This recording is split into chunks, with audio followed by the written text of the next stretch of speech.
Bonjour à vous, ici Lucius Aureus, lutteur, philosophe, poète, écrivain, incarnation d'Apollon, roi sans couronne, excellence des rings, tueur de fantômes et dépeceur de loups.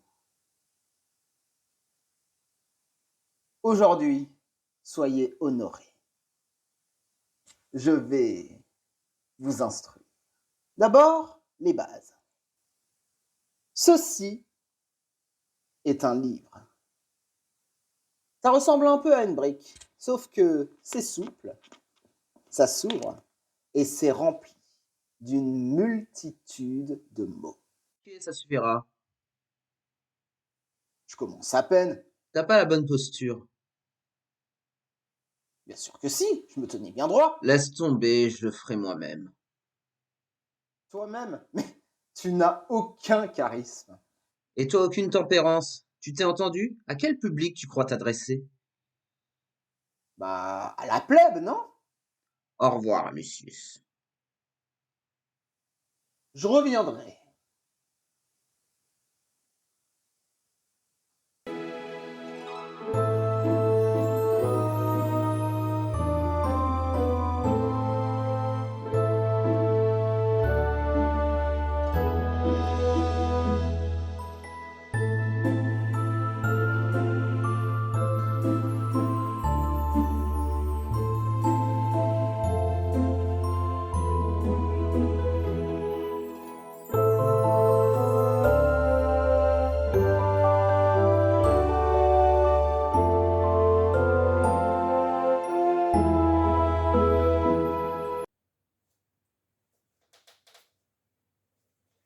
Dans un triangle rectangle, le carré de l'hypoténuse est égal à la somme du carré des deux autres côtés. Amis du jour, bonjour. Aujourd'hui, on va pas trop parler mathématiques, on va parler philosophie et philosophe. On m'a appelé? Absolument pas. Tu as dit philosophe. L'excellence est tout indiquée pour intervenir. Je vais faire comme si j'avais rien entendu. Qu'est-ce que tu insinues? Tu ne considères pas le roi sans couronne comme un philosophe? Ce n'est pas une insinuation. Je disais donc. Je vais te casser la colonne? Légitime défense. Non! Arrête! Désolé. Je disais donc, aujourd'hui, on va aborder le premier philosophe. Pythagore est né au VIe siècle avant Jésus-Christ. C'était un disciple de Thalès. Une autre connaissance vague de mathématiques au niveau du collège. En 532 avant Jésus-Christ, il fonde son école, l'école pythagoricienne. Ceux qui voulaient s'y inscrire et qui réussissaient l'admission devenaient des néophytes. Il y avait 3 ans de probation. Une fois l'approbation passée, les acceptés devenaient des acousmaticiens.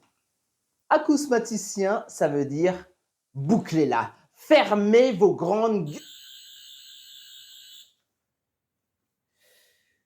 La forme est un peu limite, mais il n'a pas tort.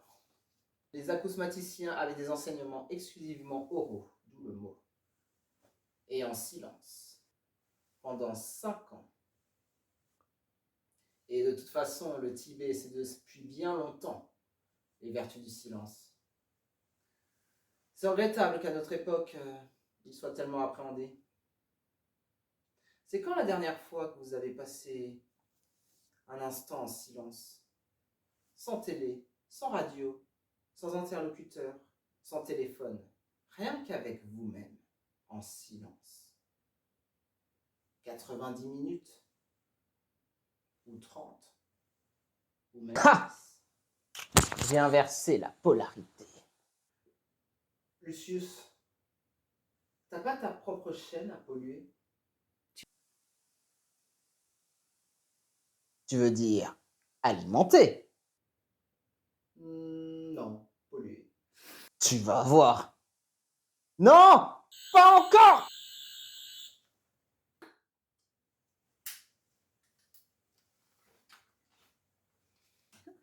Enfin, les acousmaticiens qui réussissaient leurs examens devenaient des mathématiciens. Et là, les choses sérieuses pouvaient commencer. À part l'arithmétique et la géométrie, qu'est-ce qu'on y enseignait dans cette école? Beaucoup de mystères, mais ce qu'on sait, c'est qu'il y a la musique.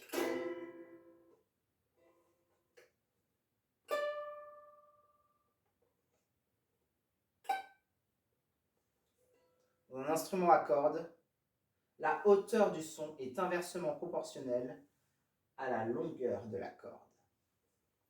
C'était de Pythagore. Pas mal pour un mec qui se la fermait tout le temps. Astronomie. C'est l'un de ses disciples qui a découvert que la Terre tournait sur elle-même sous un axe très précis. Quant à lui, on lui octroie la découverte que l'étoile du matin et l'étoile du soir sont la même, la planète Vénus. On lui octroie aussi également l'invention du mot cosmos, qui veut dire ordre. Au-delà des sciences, Pythagore enseigne une éthique de vie. Il croyait en la réincarnation. C'est pourquoi il imposait le végétarisme à lui-même, comme à ses disciples.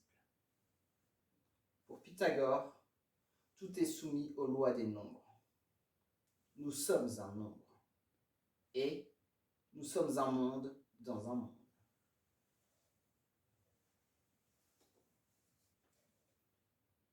L'univers est régi par des lois qu'il nous faut appliquer à notre échelle pour mieux vivre.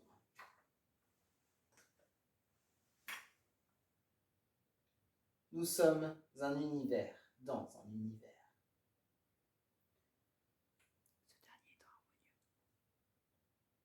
Ce dernier étant harmonieux, il faut nous paralléliser avec lui, dans le but de mieux vivre. C'est la voie de l'évolution et c'est la voie de la sagesse. Bon, Bonjour. je vais te corriger. Et comment? On n'est même pas dans la même dimension spatio-temporelle. Ha! Ça t'embouche un coin, n'est-ce pas?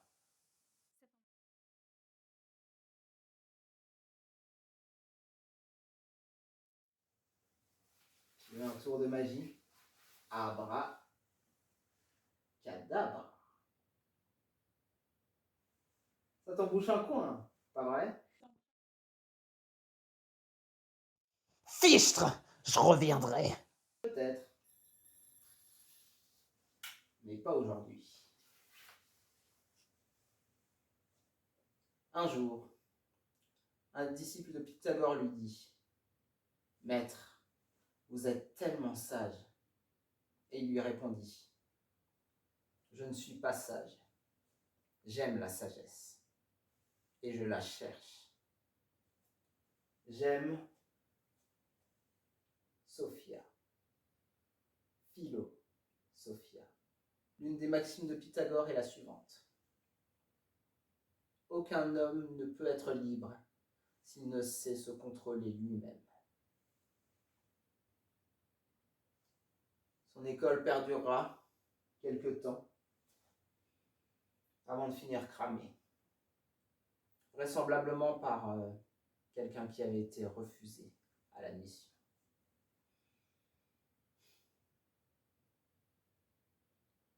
En tout cas, on doit bien plus à Pythagore qu'un casse-tête de chiffres et de formes. Vous voulez apprendre un truc marrant?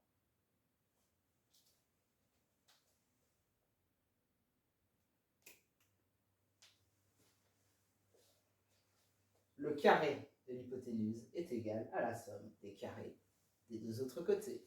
La mathématique, c'est avant tout un langage symbolique. C'est tout pour moi.